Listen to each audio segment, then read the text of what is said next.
গুম, খুন, বিচার বহির্ভূত হত্যার শিকার যারা হয়েছেন তাদের তালিকা প্রস্তুত করতে হবে। দ্রুত বিচারের ব্যবস্থা ও রাষ্ট্রীয় স্বীকৃতি নিশ্চিত করতে হবে। প্রতিটি পরিবারের সম্মানজনক পুনর্বাসন ও নিরাপদ ভবিষ্যৎ নিশ্চিত করতে হবে।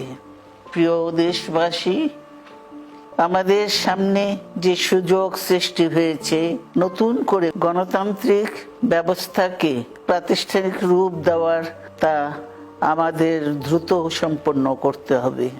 কর্মসংস্থান সৃষ্টি করতে হবে, জনগণের নিরাপত্তা নিশ্চিত করতে হবে, সর্বোপরি বাংলাদেশের স্বাধীনতা সার্বভৌমত্বকে রক্ষা করতে হবে যে কোনো মূল্যে।